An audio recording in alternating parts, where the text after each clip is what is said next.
got a new car. Yes, you did. I just saw it.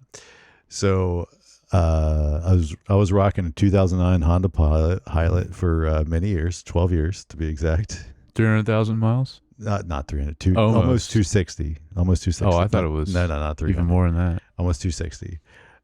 Honestly, still great, but then the transmission went out and not worth spending the money, right?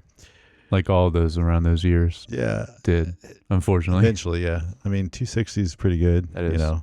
So, but so I had to get a new one. So it's a big jump from that to a 2023 Honda Pilot.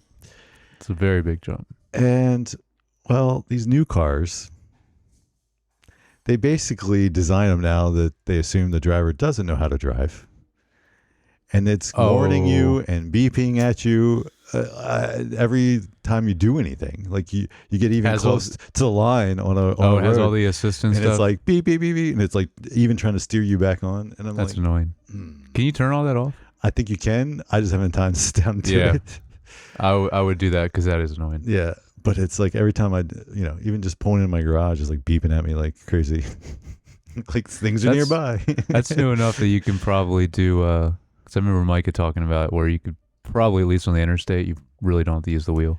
Correct. I play with that. Yeah. It works great, except for if you take your hands off the steering wheel after, like, it gives you a few seconds, but then it starts beeping at you. And then like, hey, this is not intended for, it's not self-driving. No. Not yet. So I'm like, then what good are you, you know? Yeah, I know. Either do it the whole way or not. Yeah. Or not at all. Just be obnoxious and beep at me all the time.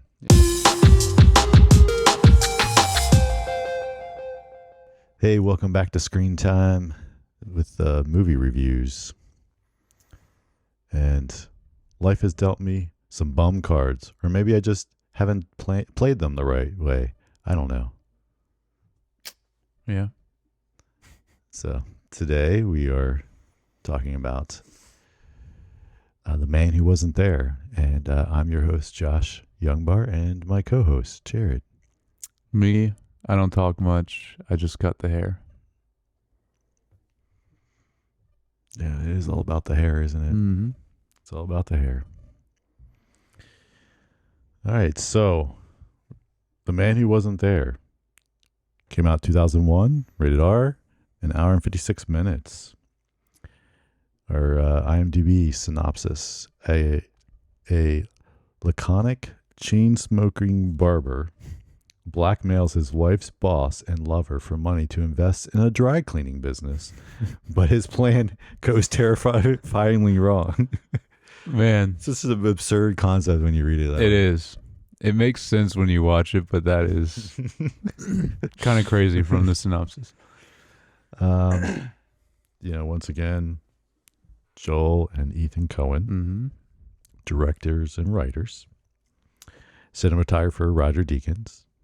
Yes. I wonder if is he just who they use from now on out? Like, I haven't gone to look, but it's like they definitely haven't. Yeah. Since they started using him, they haven't strayed away from him.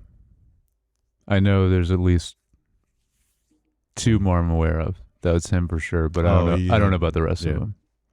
Yeah, but probably more than that, even I'd imagine. Probably. The music back to Carter Burwell. So our estimated production cost of $20 million, so a little less than the last movie. I think the last one was 26. Yeah, was it 26? Something like that. Yeah. Okay. 20 million. Yeah. All right, that's obviously the period piece thing we always talk about, but I was thinking, don't really go many places. Right. So that definitely cuts down for sure. I'm sure that the road and the barbershop and those few things are probably just a set. Yeah, I imagine, because you go back to that a lot. So and then the other stuff is just finding a location to do a few things. Like the neighborhood, you wouldn't have to do much with that, because you could still find houses that look like that, and then you just put the old cars. Yep. Use a little CG to remove some maybe signage or things. Oh, true. Yeah, you wouldn't have to do probably that much. Yeah. Yeah, and then nominated for Best Cinematography. Of course. Again. Nominated. Okay. Yeah, didn't win, but nominated. Okay. Sometimes I'd like, especially for this one, I'd be curious. I didn't look it up, but curious what did win that year for best cinematography. I'm curious too because 2001, because this is he should have won for this one. Yeah. Man, won't get there. We'll get there in a second, but yeah. So we got Billy Bob Thornton. Yep. And Frances McDormand. Mm-hmm. And Michael Baluco, James Gandolfini. Yeah. From The Sopranos. Yeah. This was like peak Sopranos time too, 2001. Catherine. It was a big deal. Borwitz. John Polito. Yeah, we got him again. Scarlett Johansson. Very young Scarlett Johansson. Yeah. I looked it up. 16.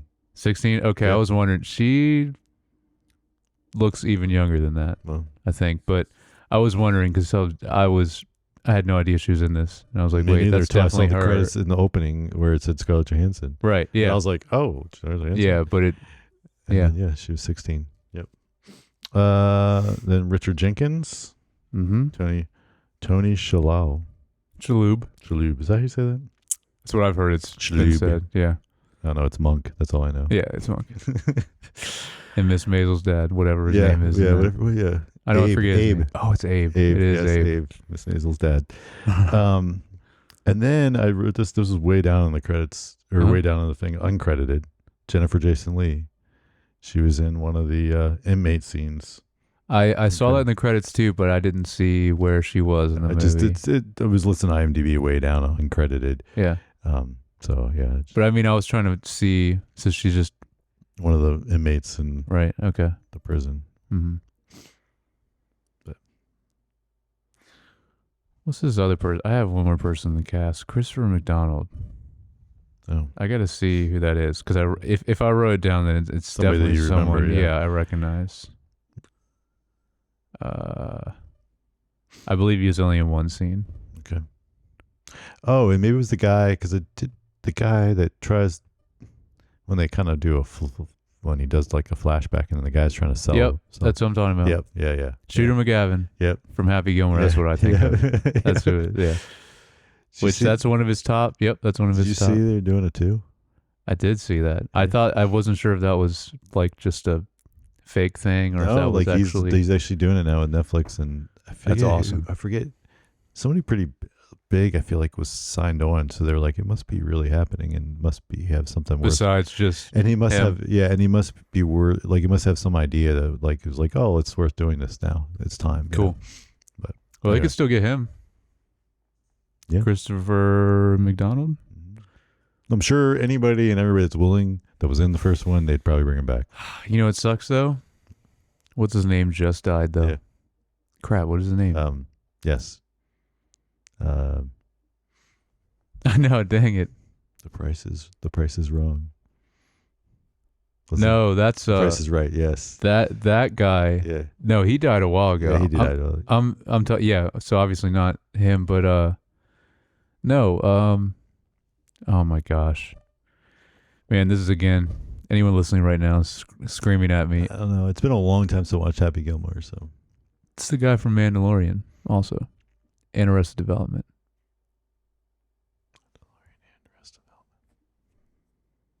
He's the guy in Mandalorian that always says, Mando. Oh, that guy. Hey, what is his? I know. I literally knew. He just died, like, I think a couple weeks ago. Like, it was very, very recent. Mm-hmm. Crap. Anyway. Yeah. But he was in that. He's the one that he gets his hand was bitten off by the gator, so he has that fake hand that he's always with him. Right. So he was in that too, and so that sucks. He's not gonna be a part of it, but one of the best Ben Stiller roles was in that. Very small role, but could bring him back. Yeah. Anyway. Yeah. Anyway, getting a little side tangent. I know, but that is cool that they're doing it. Yeah. I'm glad that's confirmed. Yeah, so overall thoughts on this film? All right. So, well, we mentioned this last week. Neither one of us had any idea. This is another one like Hudsucker. Never heard the name, had no idea about this movie in any way. This movie obviously is very slow, but I really enjoyed it, and specifically, I think I'm taking my bias out of the time period because that's obviously normally a big thing, but I kind of think of it as, especially, except for a few exceptions where we get into some like kind of out there stuff, I kind of think of it as like two Mad Men episodes kind of put together. It has that feel with some of the dialogue. Now, not with our main character because he's very different than Don Draper, but I thought about it in that way, even though obviously it's a little before. This is technically 1949, not quite 50s. And Mad Men's like a decade later. I think it's like very end of the 50s. So when that starts. And then again, I'd love the, again, it's supposed to, like a lot of their other films, it's very film noir. Not really the detective thing though, this time. And then of course, obviously the black and white, which we will get into cinematography. I was just, even with that, I don't want to say that being a limitation, because I don't know if that's a limitation as far as a cinematographer, like keeping it in black and white, but that was just, I was amazed how many shots in this. I was like, man, that looks really good. But yeah, so, and then this also really reminded me of Fargo, because I think this is the only other one that's very, very real and grounded out of all their movies. There's hardly any of that like kind of silliness in this one. Yeah, they kind of use like the dream sequence stuff to like kind of mix that in there. Yeah. But anyway, so I did like, because again, at first I was like, man, this is really slow, but I don't know, there was something about it, because I don't always really like really slow movies. They can be very challenging. So I bet a lot of people probably didn't like this movie for that reason, but I did. So yeah. What about you? Is that how you feel? Yeah, pretty much. Okay, I had a feeling. I thought it was kind of slow and boring. Yes. Yeah. And I can see that. Yeah. And I wrote a few things. I think also just the I don't know, there was just kind of like the vibe didn't like kind of work for me, like because of the pacing and stuff. I think some of the characters were a little not fleshed out as much. Like it, true. Yeah. And then like the ending, not so I didn't care for the ending. And just, no, there's something very specific with ending that's I did not like. And then just I think, whereas like yes, a lot of it, but then they still try to sprinkle this like goofy stuff in there, and there's like still like that weird stuff like, and we can get into some of them later because I don't want to spoil anything, but it's just like, it's like, why you don't need to do this. Yeah. For the story. So it's just kind of weird. Anyway, yeah, it's not like I hated it, but no, I do agree that, because we talk about runtime a lot, like this movie definitely didn't need to be 2 hours. So that definitely made even more of a slow pace. Fargo was so much shorter. That was a very tight script though. Yeah, that was like perfectly paced. You could have done that with this. Definitely. Yeah. Would have gotten the thing. Yeah. Anyway. Yeah. Honestly, I think if it wasn't for the cinematography, I probably would have disliked this a lot more. But then it was like enjoyable to watch from that perspective. You could probably just watch this movie on mute and you would just be cool with that because it's just, there's so much you could just visually with this. Which, I mean, when I was talking about the black and white, supposedly, I haven't watched any of it, the new Ripley on Netflix is the same thing. It's like it's all in black and white, but it's supposed to be so gorgeous.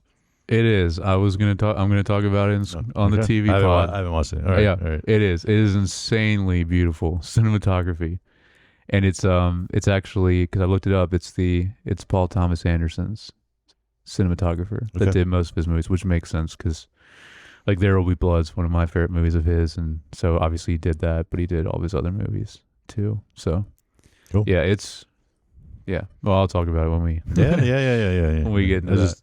Just it kind of made it was. It is funny because I watched it like around the same time as this. I'm like, oh, okay, we got two black. Well, and white I've been things. hearing about it. I haven't watched it, but I've been hearing about it, and then like I'm watching this, and I'm like, oh, okay. Mm-hmm. Did you ever watch the movie? No. Really? Okay. I mean, I know it's also based on a book or a few books, right? But so you never saw Talented, Mr. Ripley? Okay. No, I never did. Okay. All right, so let's get into spoilers. So what would you like? Well, I wanted to ask because you said like even some of the stuff with like the characters not being fleshed out. Like, was there any specific characters you actually did like in this? I mean, I like the lead. Like, yeah, I think me too. him as a character, even though he's very, very, very like plain and on the surface. Yes, on the surface. Yes. Like, and what he portrays. Yes. When he talks, because he doesn't talk a lot, but then he has because no emotion, because we get the monologue all the time, mm-hmm. his thoughts, then there's a lot more depth to him. Yeah, but I think like some of the other characters, including his wife and his brother-in-law, and even his brother-in-law, he was just annoying. Yeah, and he got more annoying as it went. And the boss's wife. Like and then even the boss, like he was probably the most interesting character. Well, also that's who played him too. I mean, like he's just such a great actor from The Sopranos. And then and then the guy that like is doing the dry cleaning like scam. That's our Coen guy. Yeah, he shows up all the time. Mm-hmm. But like he was interesting. Like he wasn't, but he's not in it that much. Like he's just here and there, and then. Yeah, no, that's true. What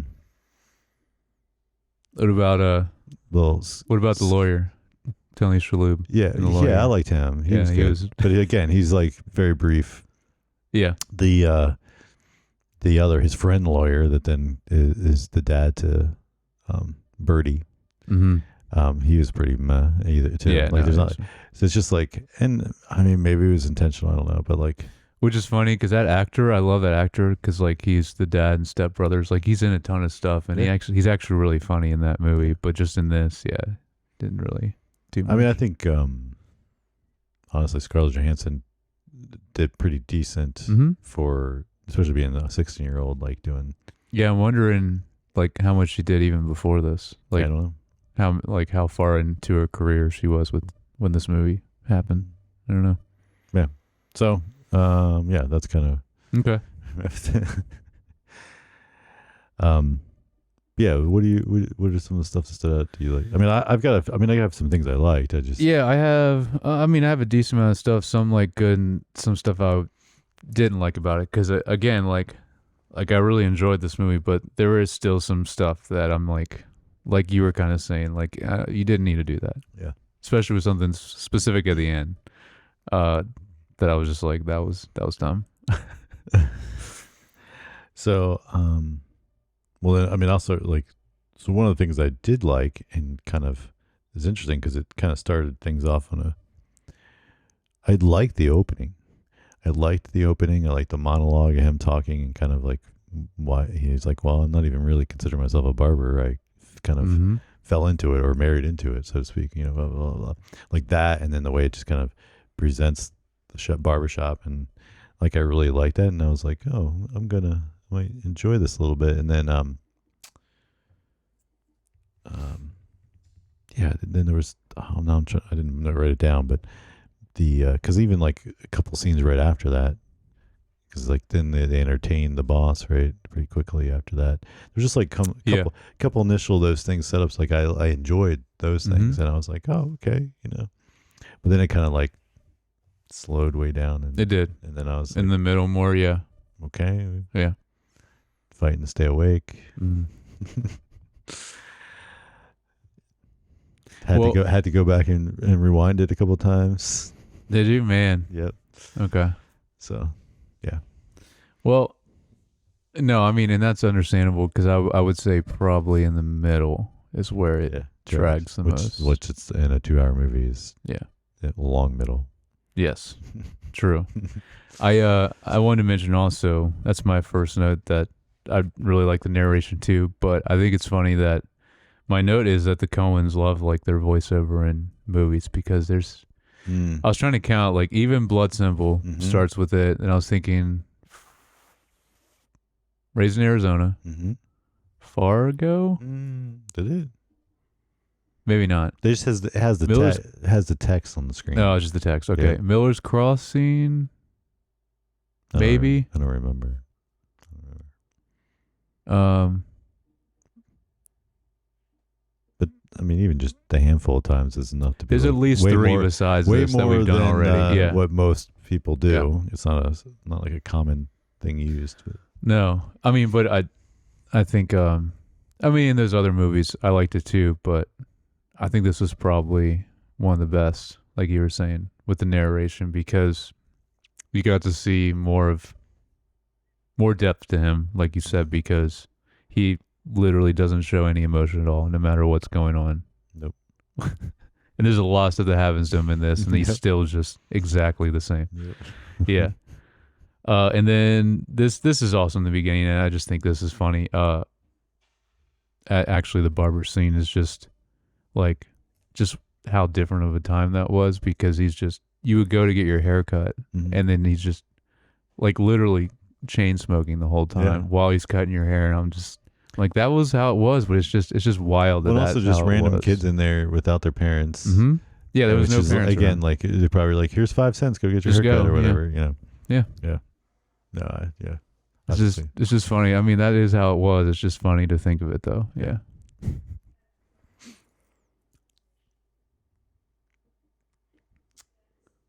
Let's see. I have 5 more notes. Yeah. I mean, like I don't know how many. For just story stuff, like The only other note was like, I did like the theme of the hair and just like the way they integrated that all throughout. Oh yeah, and using that, thought that was cool and well done. Like it was, I like when he's shaving himself. Yeah, that was a cool scene. Mm-hmm.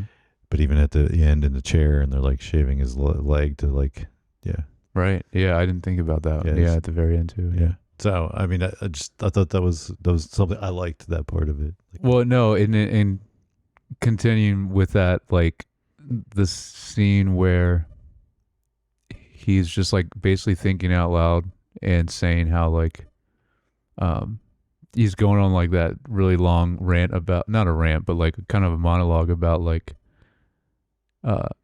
how he's just like the hair keeps growing even though like, and then his brother-in-law's like, you're scaring the kid. We just put it in the trash. I'm gonna go put it outside in the dirt. Yeah, so. It is funny. Like he almost talks like he's like extremely high, but he's not. But like the way he's talking in that, because that sense, he's like someone even said the hair keeps growing after you die. Mm-hmm. And then like which doesn't he say at the end too? He talks about that because that actually is a fact. Like it does grow. Yeah. I think he said at the end it does grow for a while still, even after you're dead or something, which I had no idea about. But yeah, so I thought that was funny when he was talking about that and like in front, like while he's cutting some like kid's hair.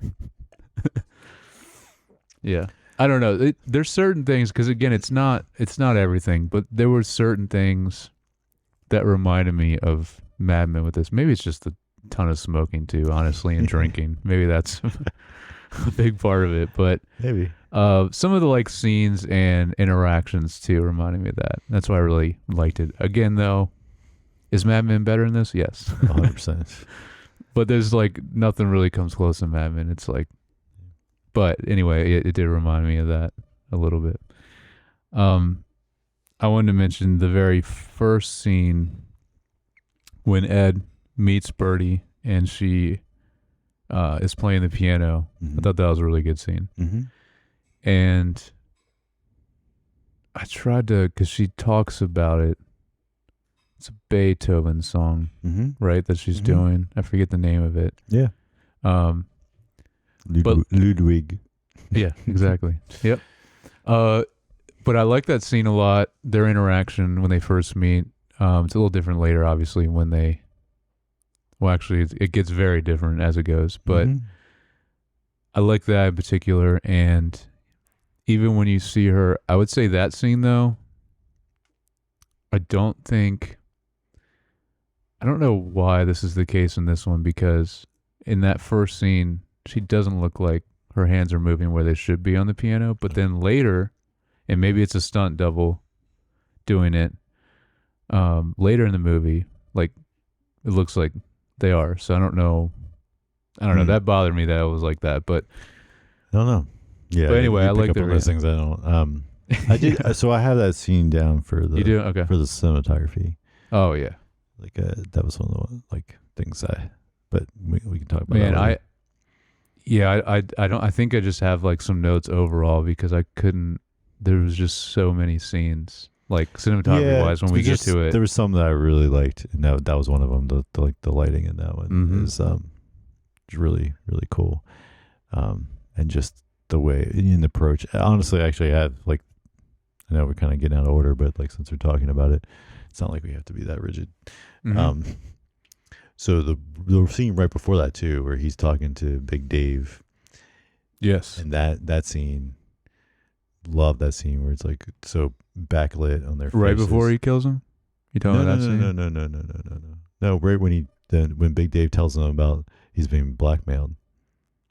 Oh, right. And they're sitting. Because that's when he meets. That's right. Then he goes and finds her playing the piano. It's like they're right after I got it, yeah. And they're sitting across, and of course they have the the symmetrical shot of both of them, and facing you see each other, down the balcony, and it's very Deakins, the symmetry there.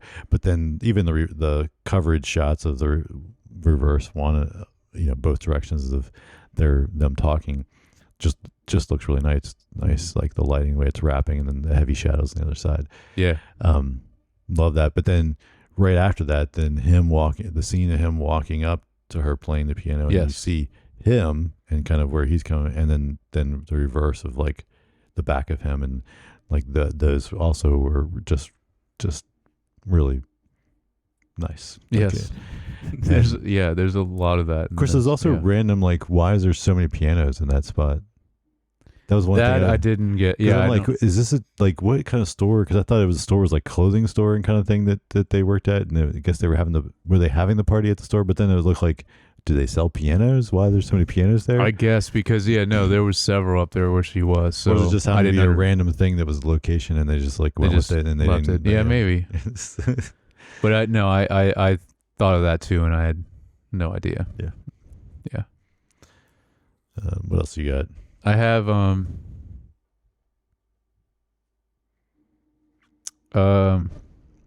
well, 3 of my remaining notes kind of all go together, so I'm gonna wait on those, and I was gonna pick this other one.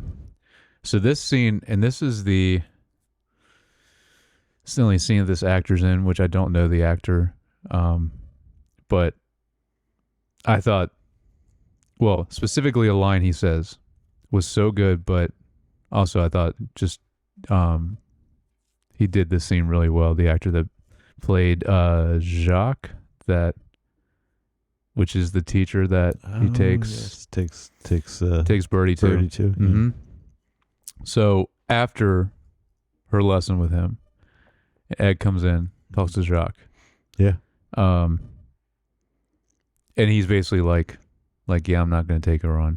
And he's like, what do you mean? And his response, he said, she played all the right notes, but I can't teach the soul, which is so true. There's 2 things.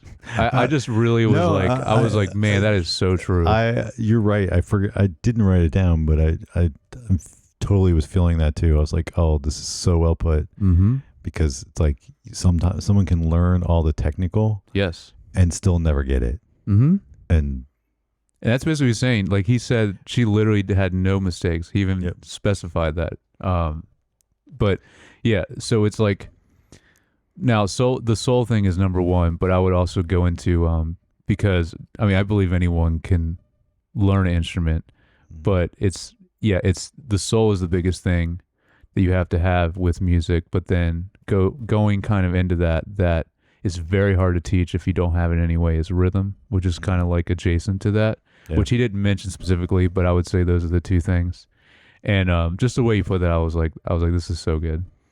Yeah, and very true. I agree, because it's like it's the same even in, I don't know, like filmmaking, like because there's the balance of the technical, but then you need the creative. It's the creative part, yeah. And some people can do one and not the other, or vice versa. Because I've met people that they have like this, like creatively they can, but it's like they can't harness it in a reasonable way. And then you have people that are just like knowledge and know all this stuff, but then it's like they don't quite get how to use that knowledge in a creative way. Yep. It's interesting, but yeah, you kind of have to be able to do both. Yes. To like really be successful. Yep. So my three remaining things have to do with the different things involving UFOs in this movie, which I would say there's some good and there's obviously some bad. Yeah. So the very first mention of it is a Big Dave's wife. Yeah. Because she like meets him at the house, and she this was just very out of nowhere.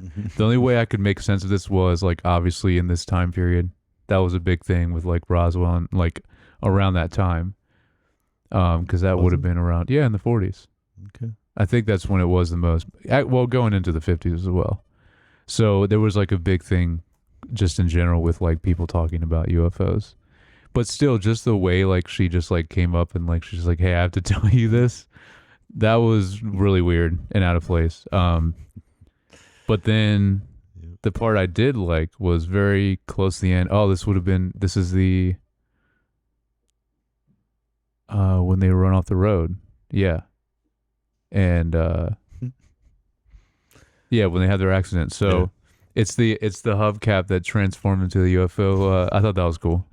I mean, you know what I mean? Like creatively, it was cool. Yeah. I think it's supposed to look like old, like cheesy and old. Like it wasn't like But that was like, so to me, like that was one of the areas I was talking about. Like I just like kind of like the way, I mean, the wreck in general, and then they both survived. Like the way they made the wreck look like it was like they went off a cliff. I thought, and there's the old cars like that. Like, I know. There's no way they survived that. I thought at least he was dead. Yeah. And I thought that maybe she survived, but no. I mean, he dies eventually, but not from that, which is just interesting. So that was like bothering me, and then it kind of went into the weird stuff. Like he was like, of course, he was dreaming or whatever because they wake him up and stuff. But right. But yeah, that was kind of like where like I was like, oh, come on. Yeah, in that scene, like. Not the actual like leading up to it, because that all makes sense and like why he got in a wreck and like how that all played out. Yeah. But like how they show the wreck too and all that, and like you're talking about, like that was, and it's like unnecessary and for this. Totally, and it had to be intentional. Like it's not like, because I don't, it's like they wanted to make it like kind of over the top and kind of like cheesy. And it's like, but like so much wasn't in this movie. Right. It just fell out of place to me. It did. I agree. And then the final thing that's just like, and again, I guess you could justify if he was dreaming this or this isn't reality, but when he steps out and actually sees the UFO, it was like. Well, then he comes to, they're like, Mr. Like, it's like he was like so dreaming. It was him? Because I thought he was dreaming like at the prison. Like when he was in prison, he was like dreaming. Because it's like, he like first like. Are you sure that was right after. Like he steps outside the prison, sees the UFO, and then walks back in, because I thought, and then the transition like from there didn't seem like it seemed like it was still his reality, even though I'm like that can't be right. Maybe I'm misremembering, but I thought I remembered it was he walked back in, then it like kind of fades to like white or whatever, and he's like coming, they're like waking him up to be like take him to take him to the chair. Oh yeah, maybe okay. And then like it was because it was like he woke up. And it was like the door was open and he wasn't locked in anymore. And then he kind of leaves his cell and then he kind of and then he walks upside, sees the UFO, and like gets zapped by it or whatever. Like, I even forgot about that. Yeah, he does actually. And you're like, what is happening? And then okay, well that makes more sense than if they framed it in that way. Then that was just his imagination. That's what I think. Okay, but so then that's all right. Well, that's not as bad then if they made it intentionally that way. Yeah. I did really like how, well, I guess actually, no, I'll get into this when we talk about themes of messaging because that's to do with the very end. But yeah, no, I think that's it for my notes. So then the ending, like, yeah, like him. Well, in general, like, it's like he killed the guy, the Big Dave. Mm-hmm. He's the one that killed the Big Dave, but then they think his wife did it. So then they put her in jail. And then she commits suicide. But she killed herself, yeah. Yeah. And that was very unexpected, too. Yes. I didn't make a note about that, but that was just, because you don't see it all, and he just mentions it in the actual just voiceover. Yeah. And that's it. Yeah, well, really. she doesn't show up for the trial. Right. And then they let you know that, yeah. And then, but then later when they find the other guy dead, with I guess I assumed he was scamming him, but maybe he wasn't. I don't know, because he never. That was unclear with the whole dry cleaning thing. Yeah. Dry clean? Dry? How can you dry clean? This is the only dry clean. You ever got something with your fingers? Yeah. That's what I thought of the whole time. I know, me too. But yeah, so the I thought it was a scam, but anyway, but he turns up dead because I guess Big Dave had him killed, right? Like, is that what happened? Like, I'm not sure. That was something else that was unclear. Yeah, I don't. Because they show him in the water dead, right, but right. I don't think they even explained. But then they found the papers about the LLC or that's whatever. How it got back to Ed. Yeah, and then they're like, "Well, it's you." But these cops, man. I know. Every time they're just like the cops in Barton Fink. Yeah, I know. They're just a joke. Mm-hmm. They don't even try. Nope. And they're like, well, it's got to be you. We're putting you on trial and to death because your name was on the papers that we found in his car. I think there's even another movie. So there's at least 3 examples so far of Coen Brothers movies. So maybe they've just always hated cops, and they just, when they put them in, they just portray them that way or something. Cops are a joke. I don't know. Yeah. Because I think there is another movie that we've done where they had the kind of same, like, 2 cops that, like, I remember show up. Barton Fink was definitely like that. And but I swear there was another one. Just bumbling idiots. And yep. It might have been Raised in Arizona. Yeah. I mean, yes, you had because you had the prison cops. I can't remember. Yeah, I can't either. Anyway, but yeah. Cool. So get into cinematography then. Mm-hmm. So I'm gonna start out just the overall. Yes. Very pretty, but like very interesting approach, I guess. Like, so I use that exact same word in my notes. It's interesting. Yeah. So they definitely go with the heavy shadows to give it the film noir look, but then when you shift into like the highlights section, those are really soft. Yeah, which I loved. Which yes, I like. And yeah, it didn't seem like a typical black and white. Right, because in a typical film noir, you would have the highlights would be really like kind of almost blown out, like kind of extreme. So you get that very extreme contrast. Yes. This had it to some extent because of the shadows being heavy. But this is a signature of his, right? You always talk about the soft. Yeah, the softer, like, lighting with Deacons, yeah. So I liked it, and I thought it was just an interesting, like, kind of balance of, like, his style, so to speak, mixed with the film noir style of like, so I thought that was nice and it looked good and was very eye pleasing to me. Yeah, I agree. I was again when we get into the TV pod, because they very interesting in black and white as well with Ripley, like how they play with the black and white. Okay. And I don't know how they filmed this. I did look up though. Apparently there is a color version of this movie, but I feel like that would take away from it. So they shot it on color film. Weird. They did not shoot on black and white film. Okay. They shot on color film, knowing they were going to convert to black and white. So they shot it with. So I wonder how that lighting would look. I saw. So because I looked into this a little bit. Did you? Okay. There are like frames out there, like you can find like. Oh, just stills of it. Okay. And it's still very. It's not very saturated because he chose a stock that was less saturated, like the film stock they were using, but also mainly he chose it because it had a lot of detail in the shadows. The film stock that allows like still have a lot of detail in the shadows, so that even though you're going to go heavy on the shadows as far as like the way you're lighting things, you still would not be like, it wouldn't just be like blah muddy, like, so you'd still see. Right. And then, but again, like it looked kind of more, again, still looked a lot less color than you would normally think, like just on the non-graded film stock, because they knew they were going to convert it to black and white anyway. At that time, so this was 2001, so let's say maybe even the year 2000, how hard would that have been to, if you're shooting it in color, then changing it to black and white? Shouldn't have been too hard. No? Okay. Even in 2000? Yeah. I mean, okay. Yeah. I mean, Final Pro existed sometime around there. Oh, really? Okay. Yeah. Because I started using it version 3, and version 3, I think it was version 3 that I was using, and version 3 in 2004. Oh, so, all right. Yeah, something like that, somewhere around there. Okay. So obviously there was more. Avid was probably around before that, more fan stuff.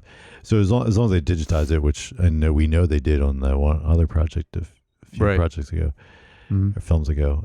So yeah, I mean, if you digitize it, then convert it and post. Yeah. I mean, okay. But I mean, there's probably other methods that I'm not aware of, because obviously I've never worked with actual film, right? So I don't know. But it would be interesting, not just the stills that you were talking about. It would be interesting to see how that lighting looks in color, moving, right? Because if he's specifically doing the color or the lighting in a certain way because he's thinking of it as black and white, So the two that of would be the weird. Is, part of the reason I think they did also is contractually it was supposed to be a color film, like really, like the contract, so that way they guys could fall back to it if for some reason like the studio was like, okay. But then also, and the thing I was reading, Deakins said, he's like, when they wrote this with black and white in mind. I'm sure that's like, because he was, I think, the one that was like, we're going to do this in black and white, like, but like, kind of like the Coen Brothers like wrote it, and like he just kind of took that and was like, oh, this is definitely you were thinking black and white for this kind of thing. Like, nice. Just a funny thing, like dynamic to say. But obviously they at this point have worked on enough movies together that he probably and had some rapport with them to be like, hey, we're gonna do some black and white. And they were like, yeah, definitely. Let's do that. Yeah. Now, I don't remember if it shows up like early in the credits or not, but I'm always curious about this. Was this one you knew right away? Deakins? Oh, right.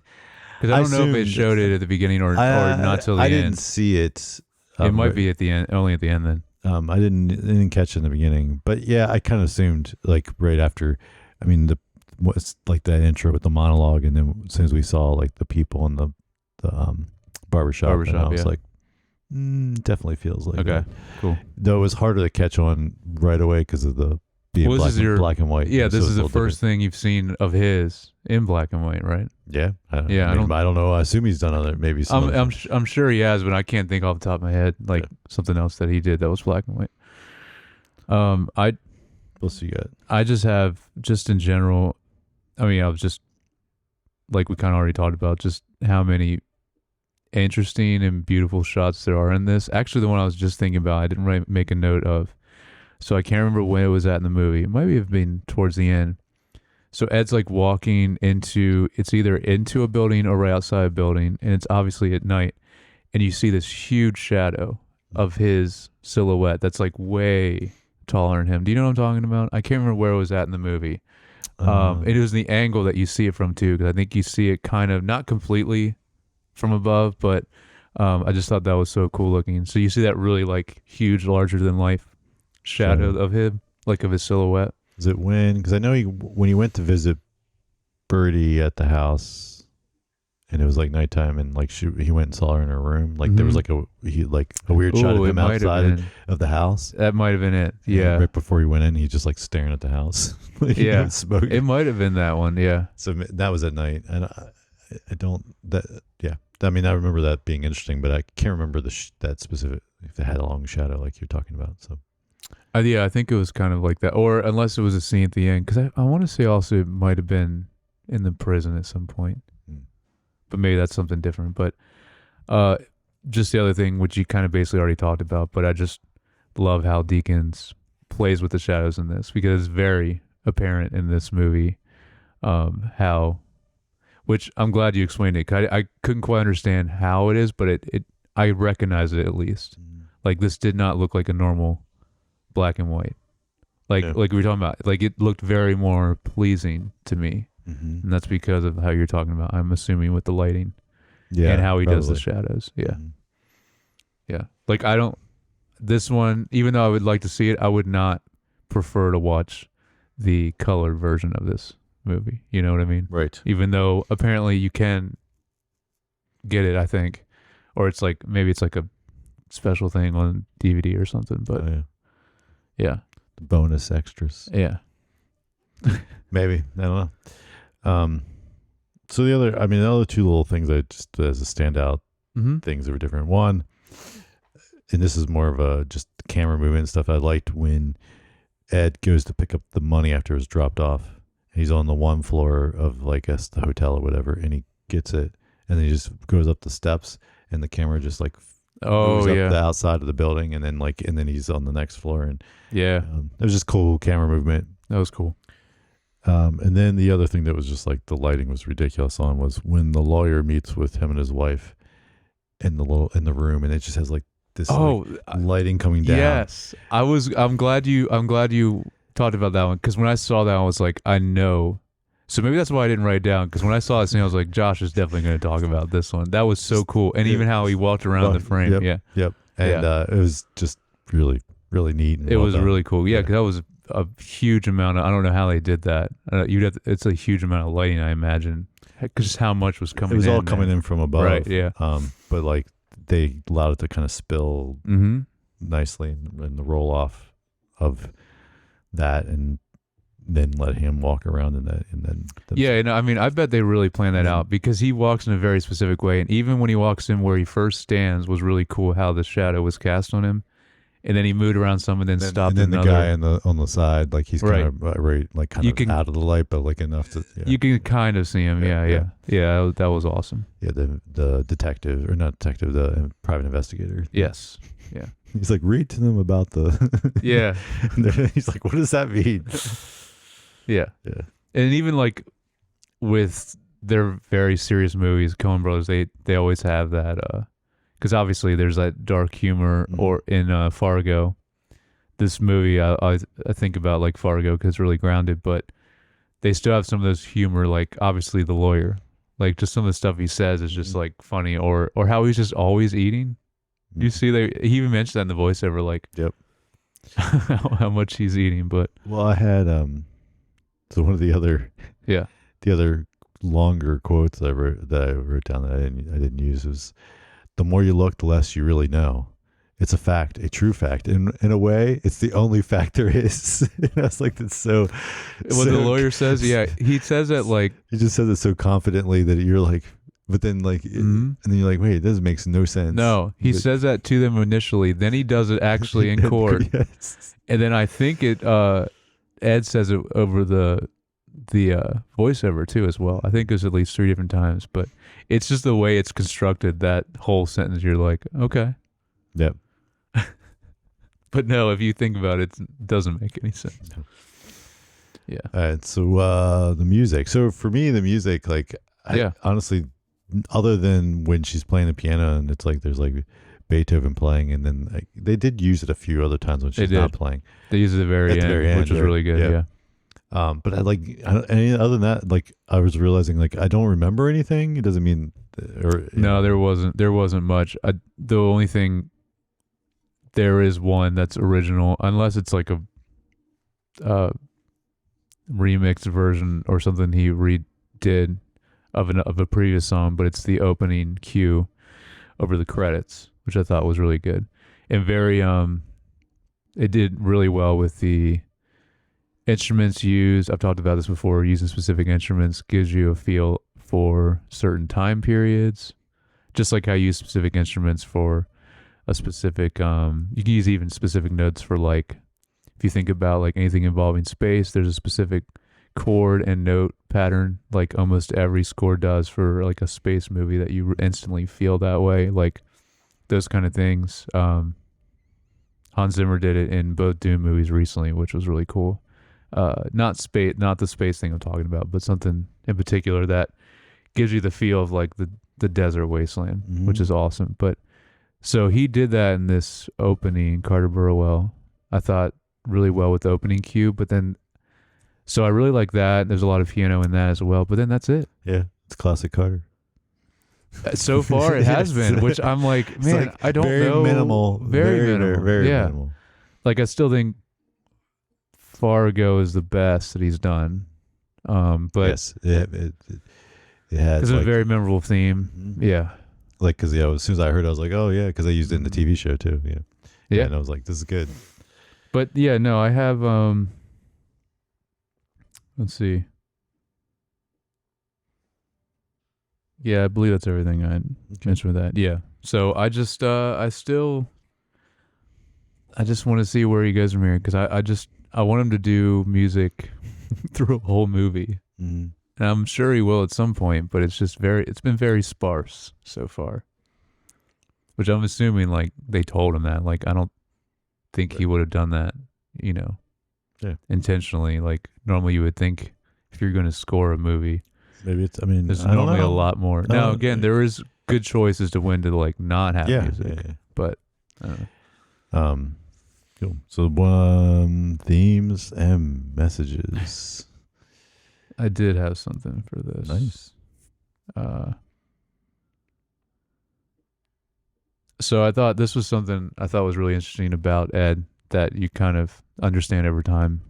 That doesn't make him so very like bland and like no emotion at all with like how he acts in the movie.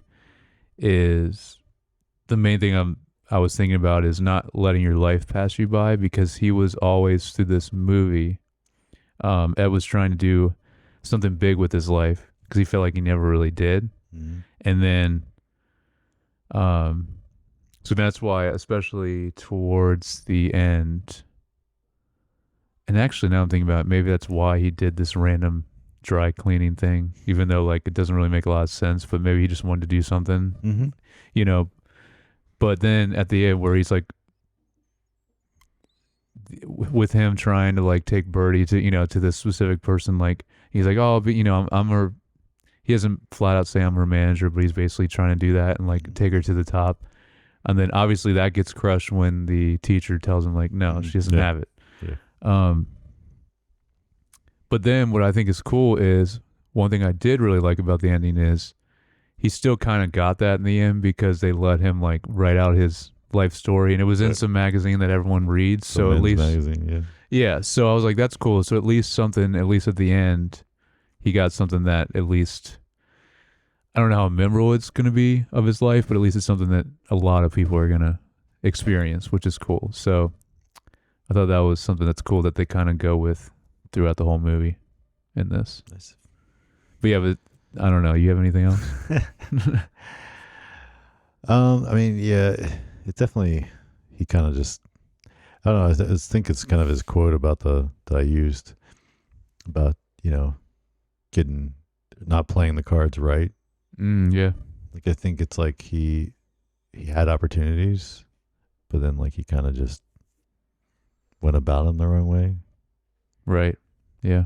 And then of course things went off the rails. Yes. For him. Yeah. But I was trying to think, and I don't know. I mean, what do you think all the stuff with the hair and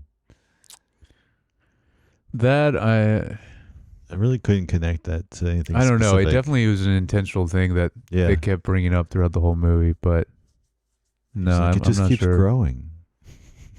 That's what he kept saying. Yeah, that's basically it. I don't know. Don't you ever get tired of cutting hair? Yeah. Yeah, I don't know. It's like they had this theme, I For think it was sure. cool, and like the way they integrated it in different ways. Yeah, I even didn't even think about it when you mentioned that, like the very final scene, even Yeah, with that but like too. when he had what was it when the girl was playing with for the musician guy, and he's Mhm. waiting in the lobby right there, and he's like staring at the other kids that are there, his Mhm. hair, and like a couple of the hair. It's like close up of the hair. He's looking at their hairdos. Yeah, and there's a lot of shots where it's just like the hair, like or like kids' hair. Yeah. Yeah, I didn't see that. That is a big thing in this. Yeah, But what does it mean? I don't I know. don't know. I don't know. Yeah, A little trivia. See Yeah. what we got. So the Joel and Ethan Coen came up with the story for this movie while working on Hudsucker Proxy. While they were makes sense filming with the the scene time in the period. barbershop. They saw a prop poster of a 1940s haircut and began developing a story about a barber who cut the hair in the poster. yeah. Okay, that makes sense. But also, by the way, do you think? Because I think so. So far, I think this is the best looking movie that the Coens has done. Which is interesting because it's also in black and white, but I just think cinematography wise. Mm. Yeah, either this or Fargo Mm-hmm. so far. I think this still beats Fargo too, though. it's Because hard. Fargo has some really cool ones, but I think this overall had like a lot more to me, at least. But yeah.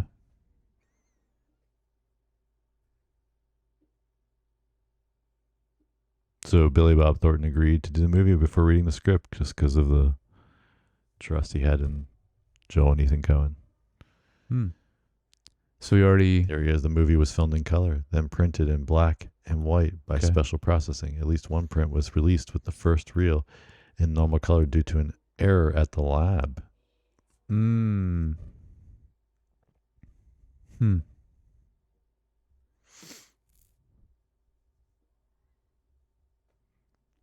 Billy Bob Thornton jokingly made it look like Ed Crane had an erection in one of the scenes where he's watching Birdie play the piano. Only one of the prop guys noticed during production. When the Coen brothers later found out, they made it clear that Ed would not be aroused in the scene. Yeah, no. Good call. By the way, this is a good connection. And another reason why you need to see Fargo season 1 is Billy Bob Thornton is one of the main characters in season 1, and he is so good in that.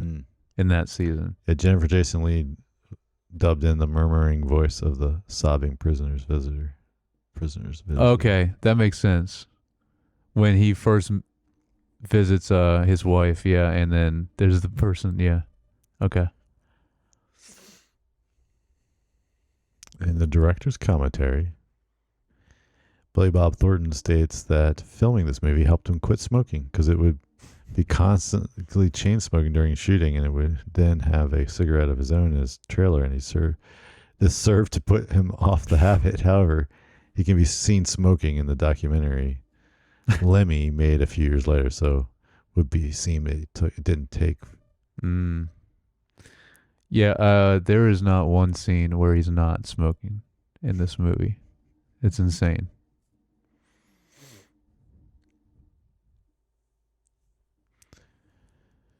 I always think that's a cool visual too, which I think I mentioned in another movie done recently, which they do a lot in Mad Men too. If you're inside somewhere, and with the filming of like, with the lighting and with a bunch of smoke, from like a bunch of people smoking, I think it's such a cool look, like that hazy look. Yeah. With certain lighting. Yeah. Because there was a couple times in this where you do see it like that. I always think that looks awesome. Yeah. I think that's about it for the stuff. Any final thoughts? No, I'm surprised. I didn't think I was going to even really like this movie at all. So, yeah, that was interesting. Well, what is our next one? Next one is Intolerable Cruelty. Okay. I've heard of this title. Have you? Yeah. The only thing I know about this is a rom-com, isn't it? Is it? I don't know. I think it is. I've heard of which the is title.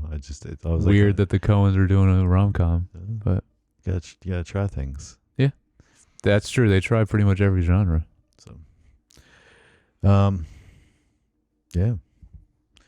Well, what did you guys think if you saw this movie or didn't see it and just listened to us jabber on about it? Let us know if you have any thoughts or feedback. And you can leave a comment or email us at feedback@screentimepod.com. I would say watch it just for the visuals alone. Yeah. It's worth it. You could watch it on mute even. I wouldn't suggest that, but you could. You could. And if you want to like and subscribe, follow us on YouTube and Spotify and Apple Podcasts. Or you can follow us on Instagram. I'm at JYoungBar. And I'm at Jared Youngbar. All right. And we'll talk to you guys next week.